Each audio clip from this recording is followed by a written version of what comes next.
Assalamualaikum warahmatullahi wabarakatuh. Apa kabar sobat sekalian? Jumpa lagi di channel Delgo. Kali ini kita akan membahas info kesehatan, yaitu E to Z ya. Mengenal talasemia, pasangan wajib screening sebelum nikah ya. Ya sobat sekalian, kita ketahui pasangan yang akan menikah sempat viral gitu ya ketika mendengar terkait masalah talasemia. Ada yang akan membagikan kisah perpisahannya setelah hampir menikah. Nah, ini penting untuk kita ketahui untuk salah satu bekal ya yang akan melakukan ya jenjang pernikahan ya. Apakah kedua pasangan tersebut dinyatakan bebas atau sehat dari talasemia? Langsung saja kita baca dan kita ulas sesuai yang dilansir oleh cnnindonesia.com dalam laman Gaya Hidup. Jakarta, CNN Indonesia. Talasemia menjadi salah satu penyakit yang ditakuti pasangan suami istri atau mereka yang hendak menikah. Apa itu talasemia? Media sosial sempat ramai memperbincangkan penyakit talasemia. Gara-garanya ada pasangan kekasih yang membagikan kisah perpisahannya setelah hampir menikah. Tak ada masalah apapun dalam hubungan keduanya. Talasemia yang dimiliki keduanya jadi alasan untuk berpisah. Talasemia adalah penyakit yang harus diwaspadai. Melakukan screening talasemia ternyata sangat penting dilakukan sebelum pasangan melangsungkan pernikahan. Apa itu talasemia? Talasemia penting diketahui oleh pasangan yang mau menikah.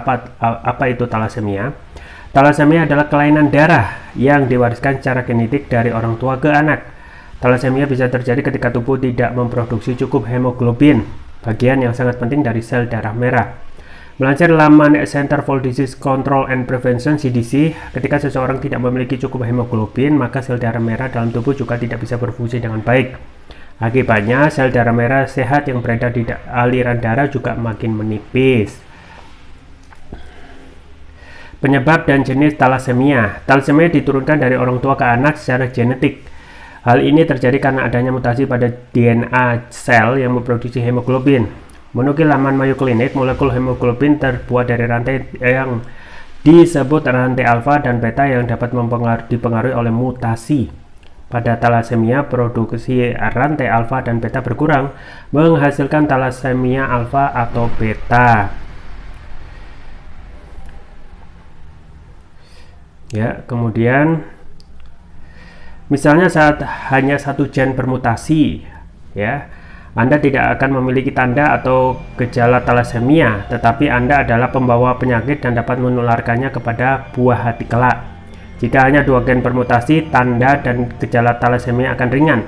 Sementara saat ada 3 gen yang bermutasi, tanda dan gejala talasemia akan sedang hingga parah. Ya, kita lanjutkan ya. Sekarang apa saja komplikasi talasemia? Siapa yang berisiko? Talasemia adalah penyakit yang diturunkan. Orang yang paling berisiko terkena penyakit ini adalah mereka yang memiliki riwayat keluarga talasemia. Oleh karena itu, penting untuk pasangan melakukan screening talasemia sebelum menikah meski tak pernah merasakan gejala sama sekali. Komplikasi talasemia. Karena berhubungan dengan darah, ada beberapa komplikasi talasemia yang bisa muncul. Berikut diantaranya. 1. Kelebihan zat besi. Orang dengan talasemia bisa mendapatkan terlalu banyak zat besi dalam tubuh mereka. Terlalu banyak zat besi dapat menyebabkan kerusakan pada jantung, hati, dan sistem endokrin. 2. Infeksi. Orang dengan talasemia memiliki resiko infeksi lebih tinggi. 3. Deformitas tulang. Talasemia dapat membuat sumsum tulang membesar. Kondisi ini membuat tulang melebar dan strukturnya jadi tidak normal. 4. Pembesaran limpa. Talasemia sering disertai dengan penghancuran sejumlah besar sel darah merah. Hal ini menyebabkan limpa membesar dan bekerja lebih keras dari biasanya. 5. Tingkat pertumbuhan yang lambat. Anemia dapat memperlambat pertumbuhan anak dan menunda pubertas. Terakhir 6. Masalah jantung. Gagal jantung kongestif dan irama jantung yang tidak normal dapat dikaitkan dengan talasemia berat. Itulah penjelasan terkait apa itu talasemia. Semoga membantu. Itu ya sobat sekalian terkait dengan talasemia, yaitu yang memang terkait dengan genetik ya, yang terjadi ada gangguan hemoglobin sehingga tidak bisa menghasilkan sel darah merah dengan normal. Jadi kita harus benar-benar ya bisa sedari mungkin menjaga kesehatan. Kalaupun itu bisa diobati, segera diperiksakan ke dokter sebelum terlambat. Itu ya sobat sekalian, dan juga saya kembali lagi juga seperti biasa selalu merekomendasikan untuk selalu menjaga kesehatan imunitas tubuh dengan konsumsi rutin Turkish Propolis Ruqyah ya. Ini adalah produk premium karena sudah mendapatkan sertifikat halal dari MUI, BPOM dan INEA ya, sudah memakai teknologi nano ya. Manfaatnya antara lain dapat mengatasi penyakit non medis, asam urat, diabetes, stroke, luka ringan, batuk pilek, tumor, mah, kanker jantung, sinusitis, paru-paru dan lain sebagainya.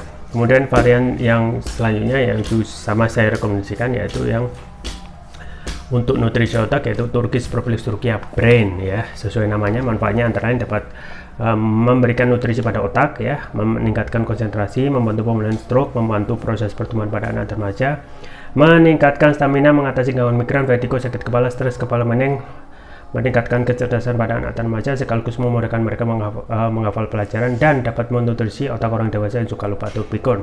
Jangan lupa untuk selalu menjaga kesehatan imunitas tubuh dengan konsumsi rutin Turkish Propolis Ruqyah. Link pembelian ada di deskripsi, atau bisa juga konsumsi produk herbal kami yaitu madu hutan ya. Variannya banyak dan manfaatnya luar biasa karena berasal dari nektar tanaman di hutan. Variannya antara ada madu hutan Ambon, madu hutan Kalimantan, kemudian Flores, Sumbawa dan lain sebagainya.